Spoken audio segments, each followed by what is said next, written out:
Adama, honorables députés à l'Assemblée nationale togolaise, mesdames et messieurs les membres du bureau fédéral du parti ANC, mesdames et messieurs les invités, chers compatriotes ici présents, recevez tous nos sincères mots de bienvenue. Grâce soit rendue à Dieu Tout-Puissant qui vous a conduit sain et sauf ici à Glito. En effet, nous remercions vivement du fond du cœur son Excellence, M.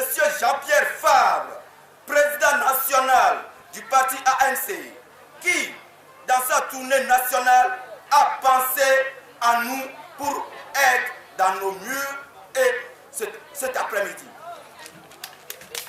Par ailleurs, nous le remercions pour sa détermination, son courage, son bravoure et surtout pour ses efforts inlassables au service de la nation togolaise depuis des années déjà, le souci de faire prospérer la démocratie authentique pour notre chère patrie, le Togo. Son Excellence, Monsieur le Président national et sa délégation, la population de Glito reconnaît vos efforts louables et apprécie donc vos idéaux politiques.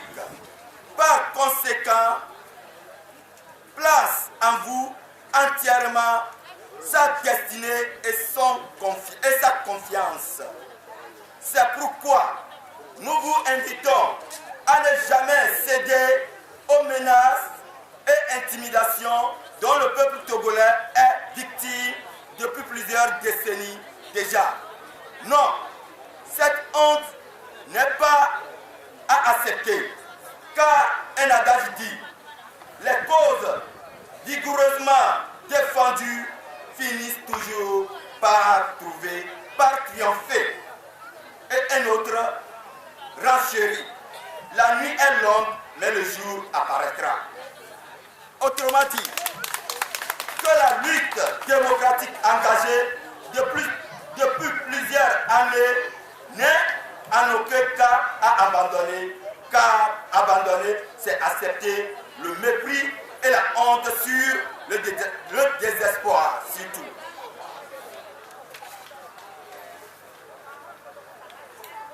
Pour y donc parvenir, la population du Togo en général et celle du canton de Glito en particulier est plus que convaincue aujourd'hui que M.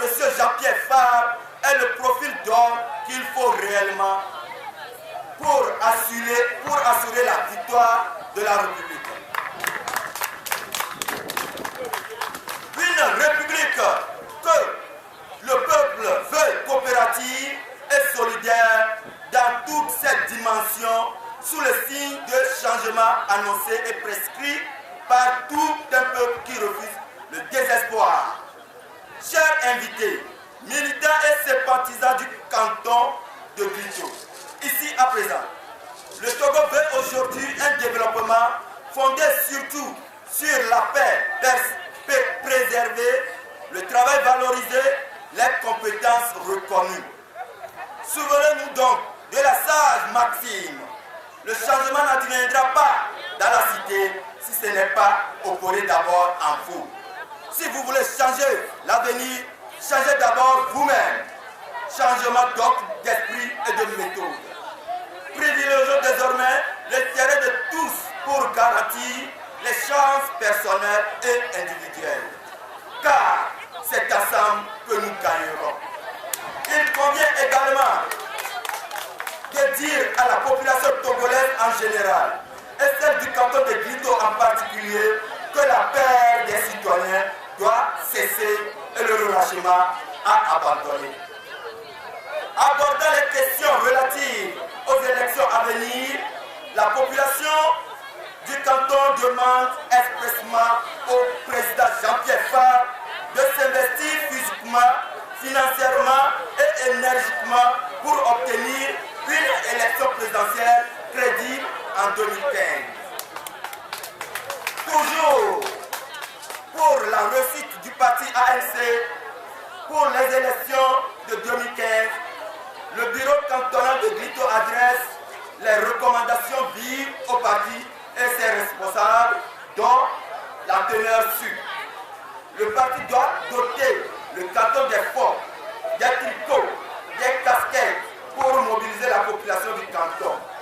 Le parti doit tout également commencer très tôt la campagne. Et surtout, le président Jean-Pierre Fabre doit lutter pour la libération des supposés détenus des incendies qui continuent de croupir dans la prison innocemment et injustement dans la prison.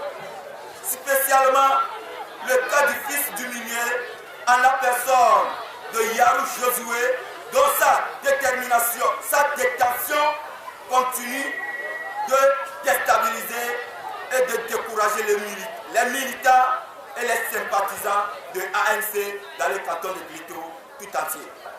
Son Excellence, M. Jean-Pierre Fabre, honorable député, chers invités, restons une fois encore vigilants, unis et ensemble pour la victoire de la République en 2015. Vive la nation togolaise, vive la République, vive le parti ANC. Je vous remercie.